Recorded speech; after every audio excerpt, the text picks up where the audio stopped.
So Beavis and Butt-Head Do the Universe for me is just an overall great sequel, and several years on from what the original one did, I think helps capture that same vibe what it had in the 90s of the shows and the film of what we love about Beavis and Butt-Head. And I think that is always like, yes, you've got the vibe, yes, it still feels the same, and that is the main thing. However, I must point out though that this movie is practically a rip-off of the last film, so enough praise right there. I am Cornholio. I need picata for my bunghole. You'll have to wait your turn, sir. Are you threatening me? My bunghole will not wait. See what I mean? This movie moment was used again from Do America, and I think that there was several of that going on. The jokes was passed down. It felt like, oh, we used that in the last film and we can't be asked thinking of anything more special, so we'll just use it again. Okay, that's fine, but you don't need to do that with every joke. You can create some new ones.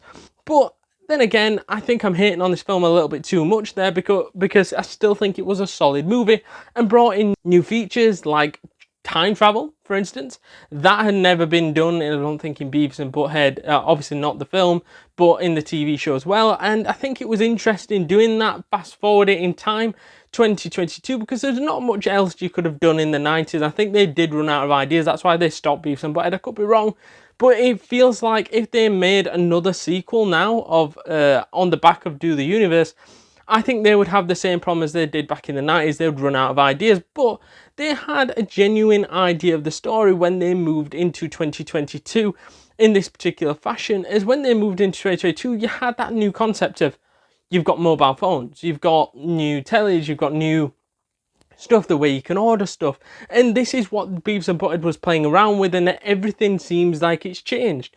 And they had to adapt to the modern era and the modern day, and a lot has changed since, I think it was end of the 90s, 97, 98 or 99, somewhere around there.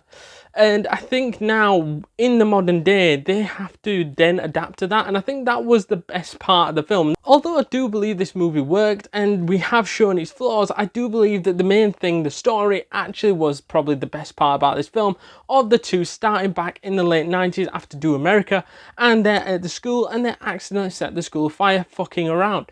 When they do that, they go to a judge, and the judge passes on a sentence that they need to go to space now and go on this like 6-week fucking program.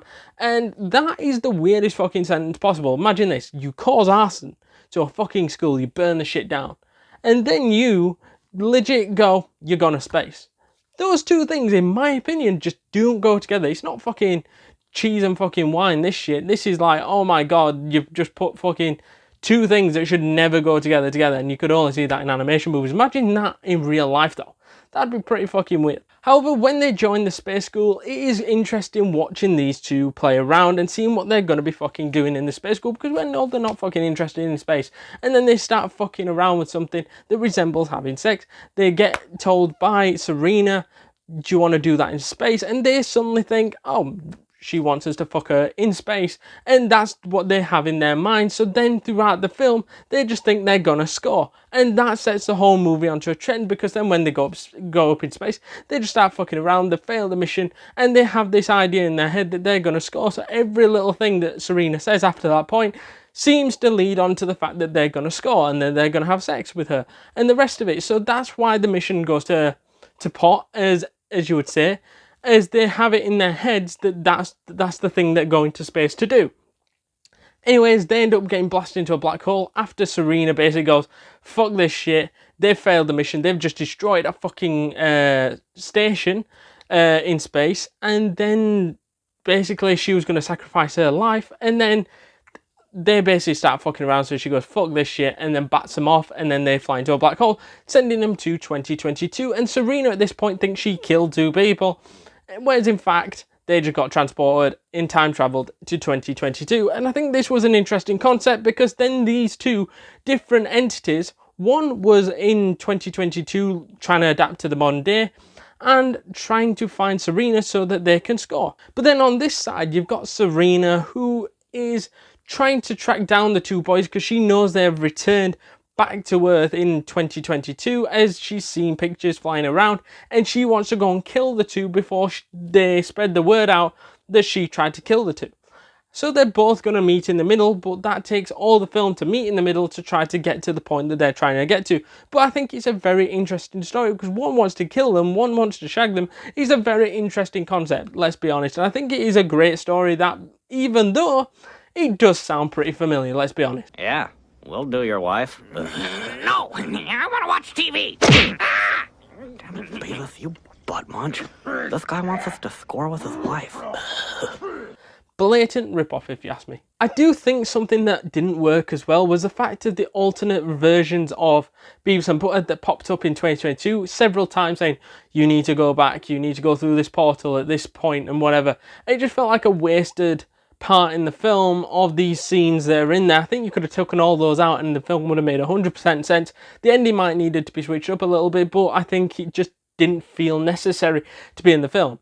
On the ending, I think this is where these two come into it, as it looks as if Beavis is going to get his wish and that he's going to score with Selena, as Selena starts to understand that her words were taken out of context and were misplaced, and that she looks back and thinks, oh yeah, those could have been read the wrong way, or the things that I said probably weren't the right words to use, or I should have used other words.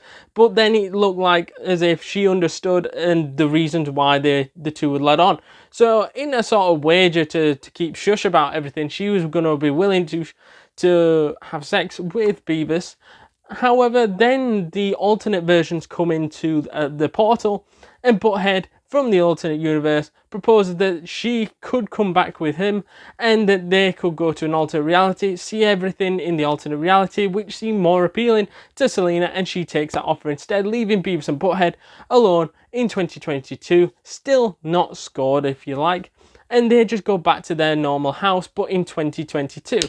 So to me, I think this wasn't a bad ending, but you could definitely see it coming a mile off that they weren't gonna score if you would. It would have been better if they did that, so then the Beavis and Butthead thing could be left alone, but that always leaves the door open for a potential return where they might actually score.